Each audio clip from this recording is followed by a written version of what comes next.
when a lot of alcohol is involved. Adam Thompson, criminal defense attorney, when the driver's in a blackout. This is just tragic. When you watch this, it takes your breath away. It's just frightening.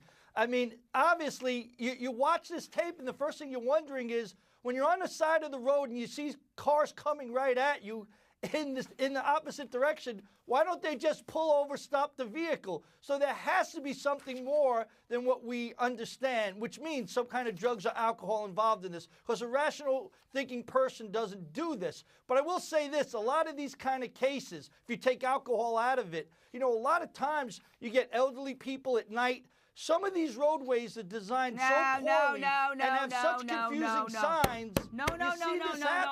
It's a lot, Jane. If you look at 100% of the cases, 75% of them are elderly people at night, and they're confused where to get on.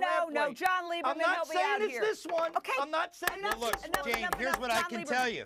The latest NTSB numbers show 60% of wrong-way crashes are due to alcohol. Those are the numbers. And we're talking specifically about wrong-way crashes like this one that we saw in Florida and like the one we're going to talk about out of California. The woman who recorded the video of the Florida wrong-way crash was in a moving car, and she just saw this and she started recording it, which is amazing journalism, really. And she described this horrific sight to our affiliate, WTSP, and then we're going to play it afterwards again so people can see it while we continue to talk about it. Go ahead. Soon as I was about to, it crashed, and I just started screaming and screaming. I still can hear it. It's like a loud crack, crushing noise. All right, let's take a look at the video that she recorded again all the way through the crash. Rolanda Watts, hosts Sundays with Rolanda, Blog Talk Radio. You're in Los Angeles. You and I have been friends for decades. I know. I was on the 405 in Los Angeles coming back from a ski trip, and I saw a wrong-way driver because it was 4 in the morning, and it freaked me out. And I was like, it was surreal. I was like, this can't be happening.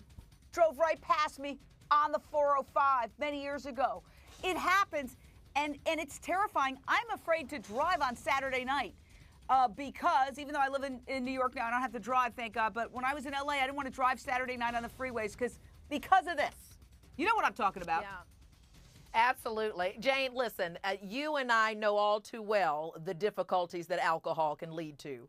And they're saying that a lot of those 60% that the gentleman just pointed to are young people. A lot of these head-on collisions happen between 6 p.m. and 6 a.m. But yes, this is very frightening. What concerns me even more, while I do appreciate the honest footage there, what concerns me is that was a driver taking a picture of this also that could have caused some other issues as well. Nah, but I don't know that she was a driver. I think she might have been in the passenger seat. Well, maybe she was. I don't know. But I think it captures the horror on it. And I know I'm supposed to continue on to the California case, but I mean, how many seconds are we away from this horrific? There it is. Boom.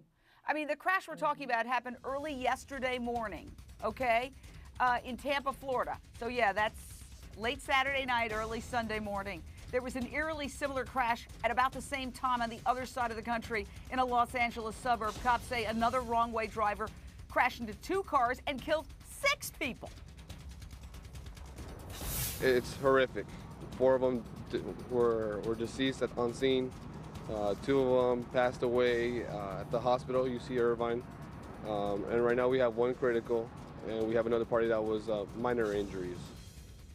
John Lieberman, you've got new information about the driver in the Los Angeles area crash. Yeah, and all I can tell you, Jane, is that this crash was entirely preventable. We went through court records. The driver, who was allegedly drunk in that crash, the footage that you're looking at, was convicted in 2010 of DUI. Man or woman?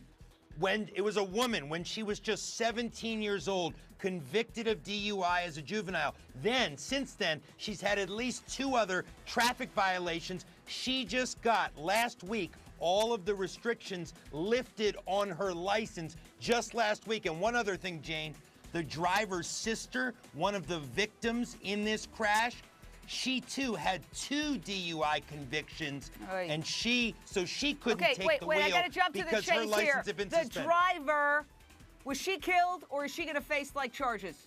The driver is facing charges. The driver is facing a host of vehicular manslaughter So the charges. Florida one, the driver, the wrong-way driver dies. California, the wrong-way driver survives. She's facing many, many, many charges.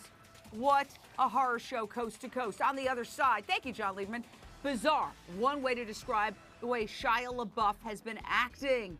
It's really, really weird. And we're going to tell you and show you